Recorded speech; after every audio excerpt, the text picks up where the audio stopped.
The Art of War. Chapter 1. Initial Estimations. War doesn't just kill soldiers, it bankrupts states, shatters families, and poisons years that follow. Sun Tzu opens The Art of War with a warning. If you treat conflict like a game, you will pay like it's real, because it is. In Chapter 1, he gives you a cold, practical way to see victory before you bleed for it. 5 factors, hard comparisons, and ruthless planning. Some translations call this first chapter estimates. Others call it assessments, or initial estimations. The label shifts because the original language, classical Chinese, is dense. A single character can carry more meaning than a full English phrase. For centuries, that compact written language stayed in place across China and much of East Asia, so these short lines kept getting reread, reinterpreted, and sharpened. That's why your translation can change your feel for the text, but not the spine of what he's saying. The spine is solid, and it starts with a warning. Sun Tzu's opening move is not poetry, it's a diagnosis. War, he says, is not a hobby, not a mood, not a dramatic gesture. War is vital to the state. It sits on the border between life and death. It leads either to survival or to ruin, so it can't be treated casually. It has to be studied thoroughly. That first idea is easy to repeat, but Sun Tzu doesn't want you to repeat it. He wants you to act like it's true. And that brings us to the heart of Chapter 1. He says, before you commit to war, you evaluate it. Not in the fog of the battlefield. Not after you've already sacrificed men and treasure. Before. You break the situation down into fundamentals. You compare. You calculate. You decide whether the path in front of you is a road to victory or a road to disaster. Sun Tzu gives 5 fundamental factors. Think of them as the 5 pillars that hold an army up. If one pillar is rotten, the whole structure can collapse. First, what Griffith translates as moral influence, and what Sawyer renders as the Tao. Don't get lost in the word. Here, it's not mystical. It's alignment. It's the bond between the ruler and the people. It's whether the people are truly with their leaders, so committed that they'll stand with them in danger and not break when fear shows up.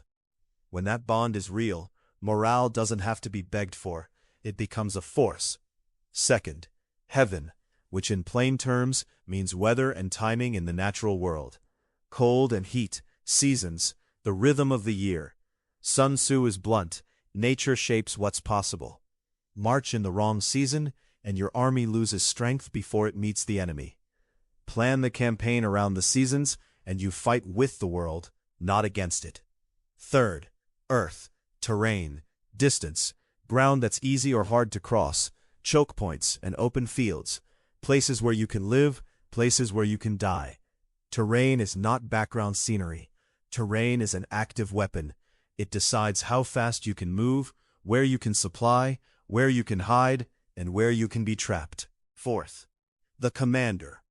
Sun Tzu doesn't describe the commander with a resume. He describes him with virtues. Because in a crisis, character becomes capability. Wisdom, the ability to recognize change and respond. Sincerity, trust, so soldiers believe rewards and punishments are real, not random. Humanity, concern for people, because exhausted, abused troops don't fight well. Courage, the willingness to seize the moment when it matters. Strictness, discipline, because without it, fear spreads and units dissolve.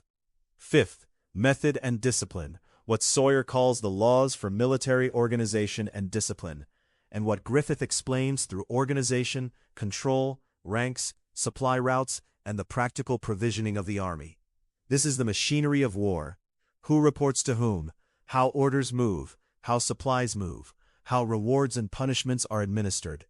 It's the difference between an army and a crowd. Now pause, because here's what Sun Tzu is doing. He's putting intellect ahead of muscle. He's saying, before you talk about bravery, you talk about structure. Before you dream about heroic charges, you ask whether the people will stand, whether the season will break you, whether the ground will trap you, whether the commander can think under pressure, and whether the system can actually function. That is not romantic. That is adult.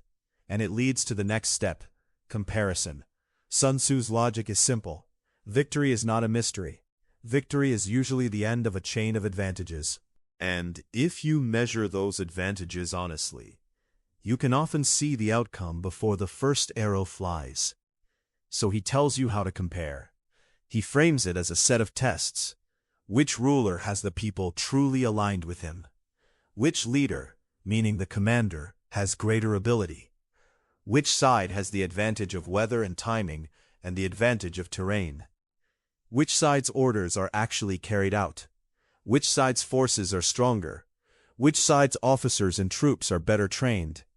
Which side administers rewards and punishments more clearly and effectively? That's not a speech. That's a checklist. And notice what's missing. He doesn't say which side is angrier. He doesn't say which side is more righteous in their own eyes. He doesn't say which side wants it more, like war is a motivational poster. He asks about alignment, environment, leadership, discipline, strength, training, and fairness in enforcement. That last one matters more than people like to admit. Rewards and punishments. If soldiers believe effort is ignored, they stop trying. If they believe mistakes are punished at random, they stop taking initiative. If they believe discipline is real and fair, they become reliable under stress. Sun Tzu treats morale and discipline like weapons, because they are. Then Sun Tzu drops a hard managerial principle. If a general follows these methods, these estimates, and you employ him, he will be victorious, and you should keep him. If a general does not follow them, and you still employ him, he will be defeated, and you should dismiss him. That line lands like an axe, because it forces responsibility upward. If you pick leaders who refuse analysis, who refuse comparison, who refuse planning, defeat is not bad luck. Defeat is selection. And right after that, Sun Tzu adds something subtle and powerful. Plans are not enough. A general who understands the advantages of a plan must create situations that help the plan succeed. In other words, don't just write a strategy. Shape the conditions. Create the balance that makes the strategy real. This is where Sun Tzu starts to sound like a man who has watched people die for bad decisions. He is telling you, stop gambling with lives. Stop hoping your way to victory. Build it. Now we hit the line everyone quotes, but most people don't understand. All warfare is based on deception. That line is not a permission slip to be childish. It's a description of how humans react under pressure. On a battlefield, decisions move at speed. And when decisions move at speed, people rely on signals, what they think they see. So deception is the deliberate management of the enemy's perception. You show weakness where you are strong. You show stillness where you're preparing motion. You show distance when you're near, and nearness when you're far. You feed the enemy a story, so they move where you want them to move. Sun Tzu spells it out in practical moves. When you're capable, appear incapable. When you're active, appear inactive. When you're near, appear far. When you're far, appear near. Offer bait. Create disorder and strike. If the enemy is strong, don't collide with it head-on. Avoid it. If the enemy is angry, disturb him. If the enemy is rested, make him work. If the enemy is united, split him. Attack where he is unprepared. Move where he does not expect you. This is not trickery as a personality. It's strategy as control. You don't win by throwing your body at the enemy's best position. You win by turning his mind into a problem. And notice how this fits the 5 factors. Deception is easier when your troops are disciplined. Deception is more effective when your timing is right.